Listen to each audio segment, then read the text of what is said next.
Rihanna के मुद्दे पर देश में ही नहीं बल्कि विदेशों में भी इस पर बात हो रही है। खासकर जब से अंतर्राष्ट्रीय कलाकार रिहाना ने इस पर ट्वीट किया है उसके बाद से लगातार हम देख रहे हैं कि रिएक्शंस आ रहे हैं। और इस वक्त हमारे साथ पद्मश्री कैलाश खेर जी हैं।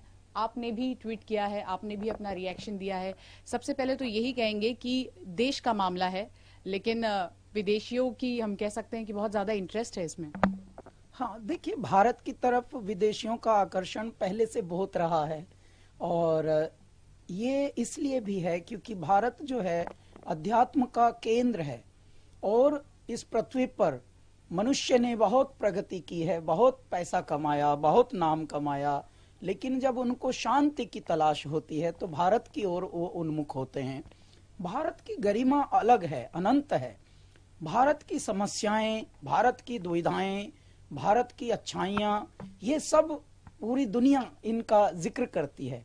आपस में लोगों को ये एक मुद्दा मिलता है, wow, Bharat is like that, Bharat is like that, India is like that, wow.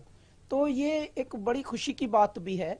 बस ये है कि कभी कभी जब निंदा करने लगते हैं कुछ लोग, तो उनको पता होना चाहिए, पहले जानकारियां होनी चाहिए कि भारत का क्या क्षेत्रफल है, भारत के विचार क्या हैं, भारत के वैल्यू सिस्टम क्या हैं, और भारत के अंदरूनी मामले क्या हैं, समस्याएं क्या हैं।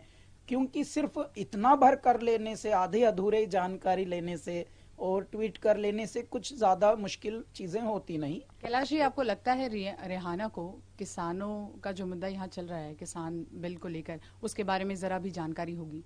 नहीं, उसको शायद आइडिया नहीं होगा, लेकिन वो लोग व्यस्त होते हैं, but they are very commercial. तो उस तरह की कमर्शियल एक्टिविटीज में ही ये एक और उनका कमर्शियल एक्टिविटीज का हिस्सा हुआ होगा।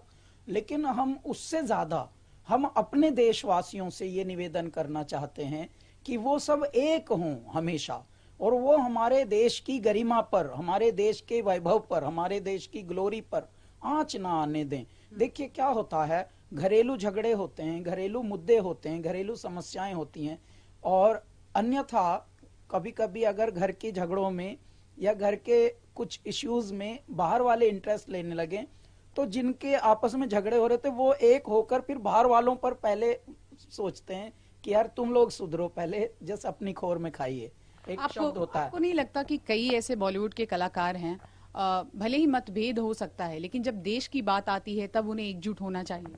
सब होते ही हैं। भारत तभी तो इतना समृद्ध और इतना श्रेष्ठ है। भारत अगर ऐसा होता, बहुत लोगों ने हिम्मत की इसको विखंडित करने को, आपस में लड़ाई कराने को, लेकिन कभी होता नहीं। जब भी ऐसी बात होती है, कोई भी विपत्ति वाली बात होती है, विनाशकारी शक्तियां थोड़ी जागृत होती हैं, तो हमारे देश के सेलिब्रिटीज भी और हमारे देशवासी भी, सरकार भी और गैर सरकार भी, सब इकट्ठे हो जाते हैं और बता देते हैं, अच्छा मैसेज जाता है, अच्छा संदेश जाता है कि भारत की तरफ आप थोड़ा हल्के मत लीजिए, भारत को, भारत की तरफ इस तरह की दृष्टि मत रखिए, भारत को अपशब्द ना कहिए। भारत बहुत अध्यात्म से परिपूरित है और बहुत ही